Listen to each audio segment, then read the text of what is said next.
Now, second part, I look at the watch. We have a twofold origin of French social model, which explains lots of contradictions and also lots of the finance problems. One origin is public assistance in the traditional sense, I give to poor people. It dates back to the French Revolution and to the 19th century, when in the French Revolution you had to build up the nation. Equality and solidarity was the idea. And in the 19th century, with industrialization, you had to prevent social violence and social disorder, so you had to sort of put something in. Social insurance was a second origin, the Bismarckian idea, which you have also realized in Japan. That was to support industry. And in the 45, after the Second World War, was added something like we have to reconciliate society, because the French society was very divided between those who sort of collaborated with the German occupiers and those who fought against it, and you had to bring it together. So the normative dimensions you get out of this mixture is a refusal of stigmatization. The dignity of the person is very important, and that dates back to as a moral principle, and it goes through the laws and through all the social security system. It dates back to the French Revolution. And then rights, of course, are very important, because the person you have to give help in a dignified manner. And that means that you should not expect the people you have to give anything back. And that it has to be a right. If I am entitled to get something, I don't need to get anything back. So that it is the opposite understanding from what the Americans understand by welfare. If I talk about welfare state to the Americans, they understand public assistance. They don't understand the idea about social rights. And France is, I think, probably the country where this is the most integrated in the mental ideas of every citizen, even of conservative people. So we have normative and legal principles. In the Constitution after the Revolution, it was written, public assistance is a sacred duty. That's something holy. Society owes assistance to unhappy citizens in providing work to those who can work, and the means of existence to those who can't. That's written 200 years ago after the. Of course, it was not realized in those days. It was realized much later under the Third Republic and the Fourth and the Fifth. So the Constitution of 46, and then the same in the Constitution, the present one of 68, says a step more. The nation grants to the individual and to the family the conditions to their development, not only to existence, their development. She grants the nation to all, in particular the child, the mother, and the old worker. So we have the big points of French social policy: child, family, and old workers. No question about young people here.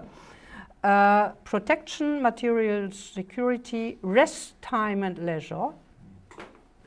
Each person, etc., that has the right to obtain from the collectivity suitable, decent, and respectable means of existence. Now, this is my translation. It's a little bit short. It's not an official one, but the sense is this. The suitable, decent, and respectable has one word in French, and it's there are two words, suitable and then respectable, decent. Anyway, the idea is it has to be something dignified. So there have been a lot of philosophical debates on how to implement such principles.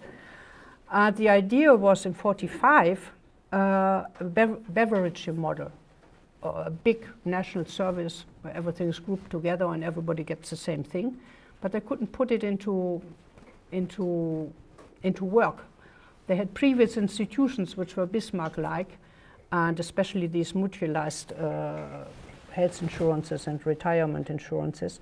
So they opted for principles which come from these philosophical backgrounds and fit into a beverage model.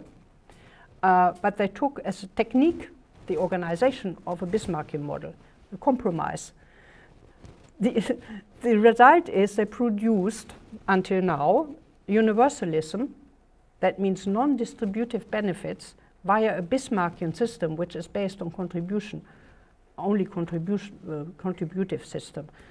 So, and this explains, in my opinion, the lasting controversies which always come back, and there's never consensus about reforms, that the debates are about, all these philosophical debates about universalism, in reality are about the question, who should finance? Should it be on work, or should it be on companies, or should it be on general taxes? And the legitimacy of decision making. Who is a legitimate instance to make decisions?